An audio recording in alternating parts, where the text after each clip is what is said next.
여러분 안녕하십니까? JTB 뉴스입니다. 문재인 대통령은 새만금을 방문해 새만금 사업과 조선업을 지원하겠다고 말했습니다. 하지만 새만금 사업의 경우 당장 내년도 국가 예산을 확보하는 데 어려움을 겪고 있고 군산조선소는 다음 달 문을 닫습니다. 정부의 후속책 마련이 시급합니다. 보도에 송창용 기자입니다. 문재인 대통령은 새만금 사업을 직접 챙기겠다고 말했습니다. 또 매립을 공공사업으로 전환하는 등 사업 속도를 높이겠다고 약속했습니다.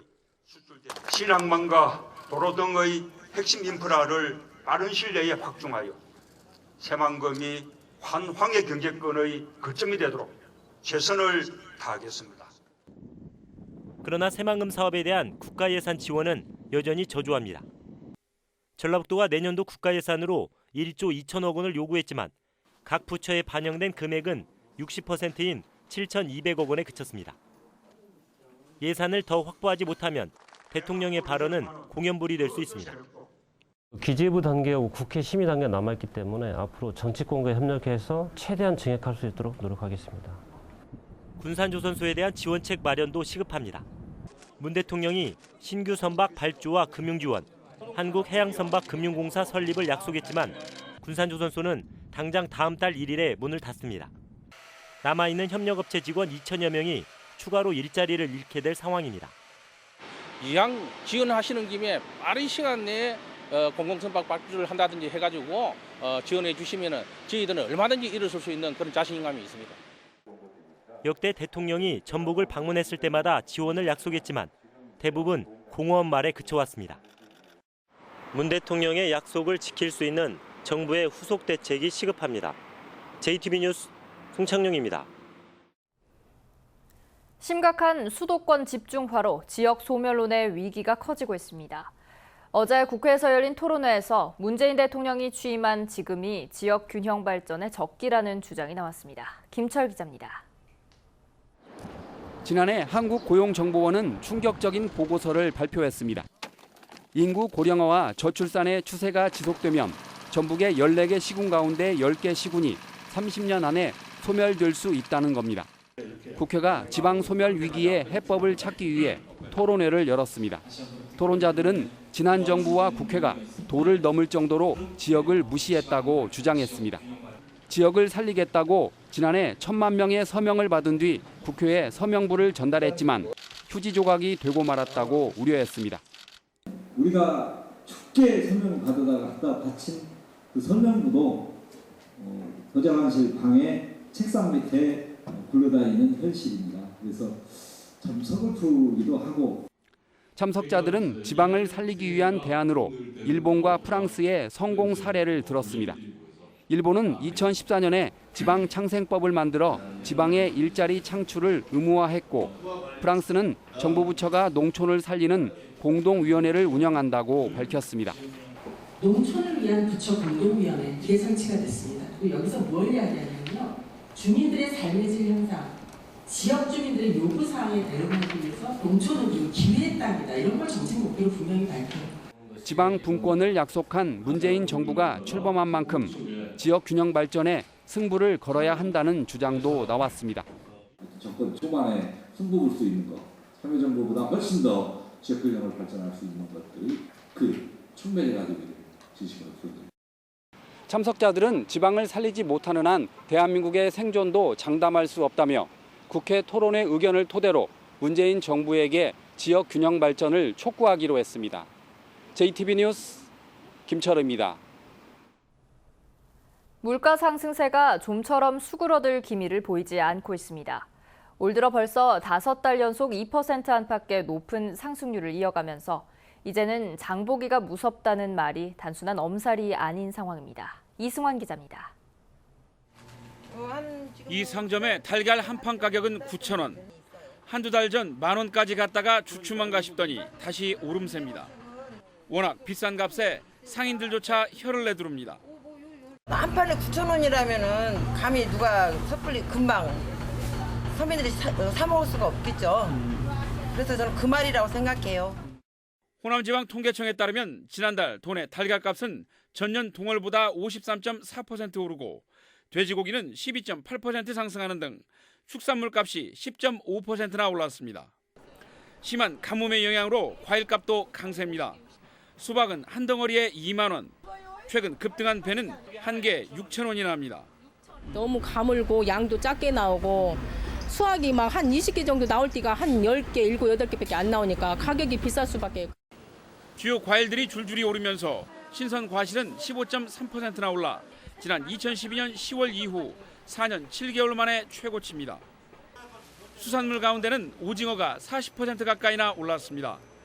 나와서 보면 굉장히 비싸서 이렇게 바라만 봐지는 손으로 이렇게 집어서 가족들 건강을 위해서 이렇게 음식을 해야 되는데 망설여지고 이렇게 집었다가 놔지고 이렇게 되는.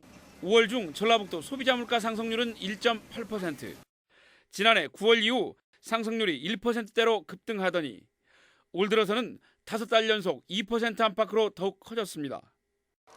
AI와 가뭄의 여파는 최소한 2~3달은 더 이어질 것으로 보여 서민들의 물가 부담은 계속될 전망입니다. JTB 뉴스 이승원입니다. 수능 출제기관이 주관하는 6월 모의평가가 도내 114개 고등학교에서 일제히 치러졌습니다. 본격적인 수능 레이스가 시작된 건데요.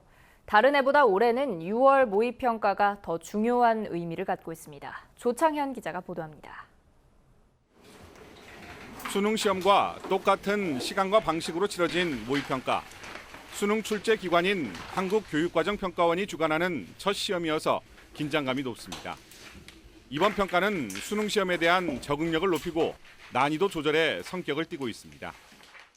6월 모의평가는 도내 114개 고등학교와 6개 학원에서 일제히 치러졌으며 재학생과 졸업생 2만 1천여 명이 응시했습니다. 올해 6월 모의평가는 예년과 다른 중요한 의미를 가지고 있습니다. 일선학교는 보통 6월과 9월 두 차례의 모의평가 결과를 통해 수능 난이도를 점검하고 진학 지도를 합니다. 하지만 올해는 9월 모의평가일과 수시 원서 접수와의 기간이 짧고 휴일까지 끼어 있어 6월 시험이 진학 지도의 기준이 될 수밖에 없습니다. 한국사에 이어 영어에도 절대평가제가 도입돼 혼란이 커진 반면 대비할 시간은 줄어든 것입니다. 등급의 그 경계선에 걸쳐 있는 아이들은 그 등급을 더 위에 올릴 수 있도록 또 최선을 다할 것이고, 또 약간의 등급 차이 때문에 최저기를 맞추지 못하는 친구들은 또 맞출 수 있도록 학습 계획을 좀 철저히 세워서. 이번 시험 결과는 오는 22일 통보되는데 수험생들은 자신의 객관적 수준을 알 수 있는 만큼 남은 기간 대입 전략을 재점검하는 기회로 삼아야 합니다. 올해 수능은 11월 16일에 치러지며 수험생들은 전국 연합평가와 모의고사 등 모두 9차례에 걸쳐 실력을 점검합니다. JTB 뉴스 조창인입니다. 군산대학교가 개교 70주년을 맞았습니다. 지역의 중심대학으로 성장한 군산대는 기념식에서 100년 도약을 준비하는 새로운 출발을 알렸습니다. 김진형 기자가 보도합니다. 1947년 사범학교로 출발한 군산대학교입니다. 70년이 흐른 사이에 7개 단과대학 30개 학과를 거느린 종합대학으로 자리매김했습니다. 입학생 수도 100배 넘게 늘어 70명에서 7,600명이 됐습니다. 질적인 면에서도 높은 성장을 보이고 있습니다. 지난 2015년 학생 취업률은 62%로 10,000명 미만 지역 국립대학교 가운데 두 번째로 높았습니다. 취업학생 가운데 절반가량이 지역업체에 입사하는 지역 중심대학으로 성장했습니다. 기계와 자동차, 조선, 해양, 바이오 등 인근 국가산단 지역의 주력 산업과 연계한 맞춤형 교육이 주요했기 때문입니다. 70주년을 맞은 군산대학교가 미래 100년을 대비한 제2의 도약을 준비하고 있습니다.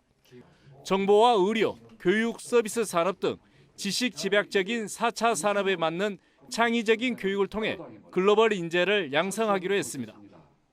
융복합 교육, 그리고 다전공, 연계전공 그런 교육을 실시함으로써 앞으로 다가오는 4차 산업 여기에 대해서 준비를 지금 하고 있고 이미 운영 중에 있는 그런 프로그램도 있고 그렇게 운영을 하고 있습니다.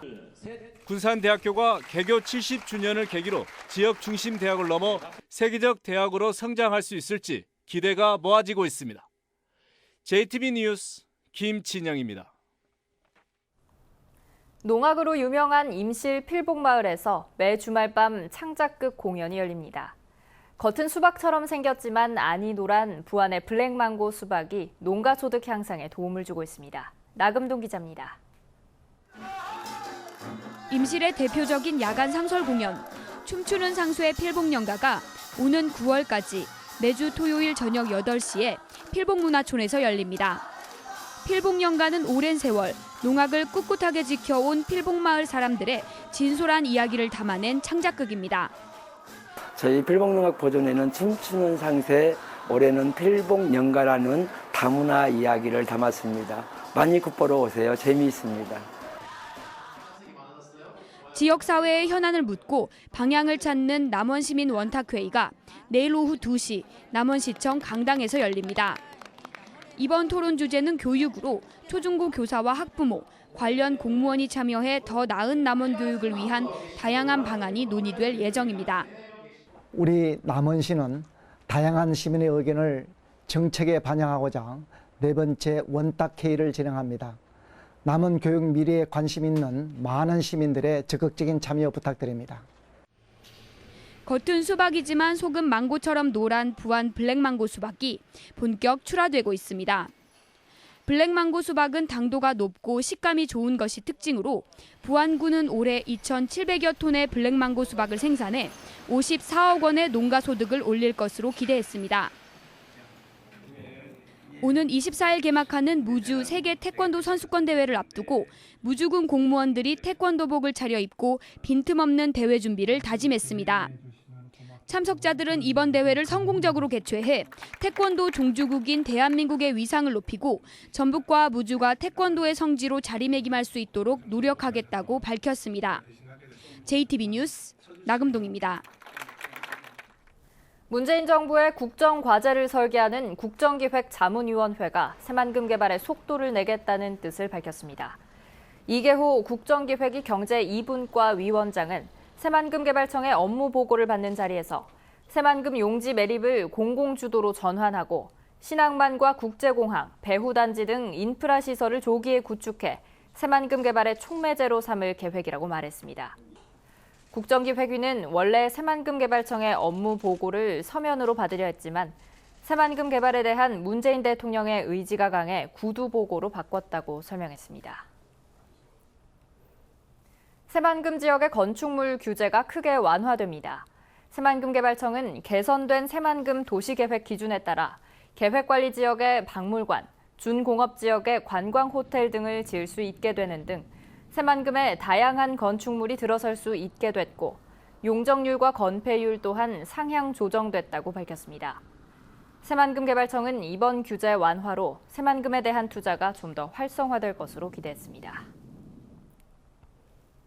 문재인 대통령이 고대 가야사 복원 사업을 국정과제에 포함시킬 것을 주문해 남원과 장수 가야 유적의 복원 사업이 활성화될 것으로 보입니다.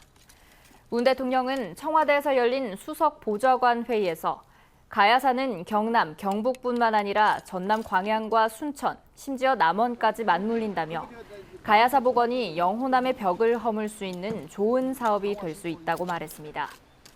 전북에서는 최근 남원과 장수에서 대규모 가야 유적이 확인돼 정부가 가야사 복원에 본격 나설 경우 가야 유적 복원과 세계문화유산 등재 작업 등이 한층 속도를 낼 것으로 기대됩니다.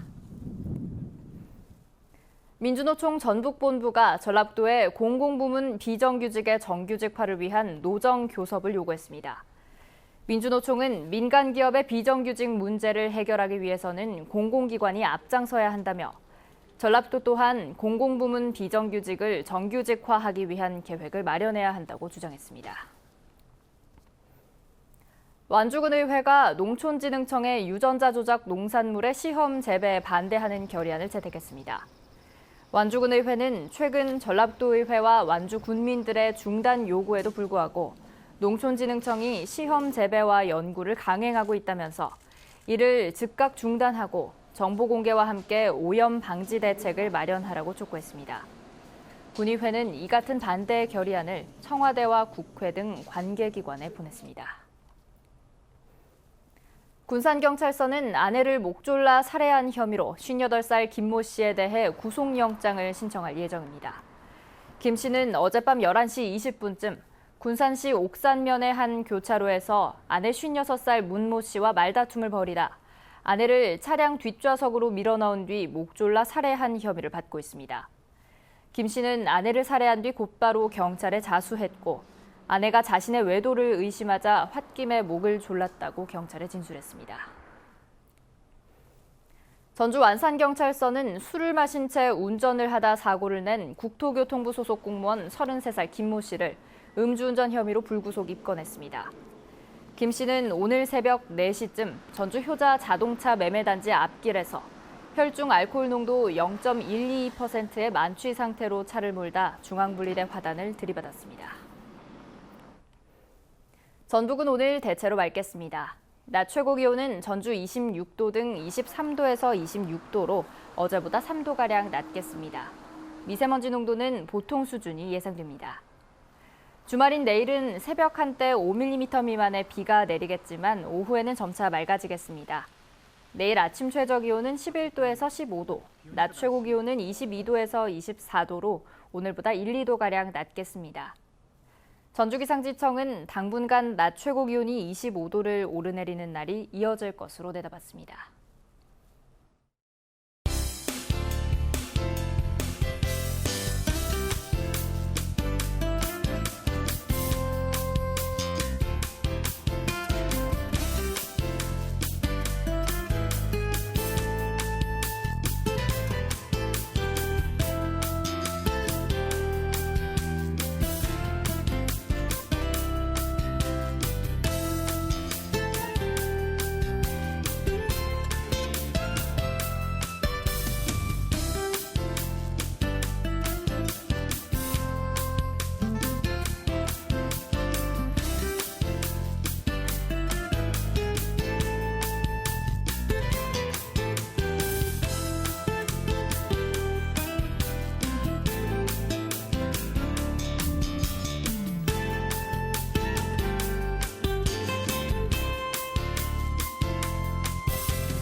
JTB 뉴스를 마칩니다. 함께해 주신 여러분 고맙습니다.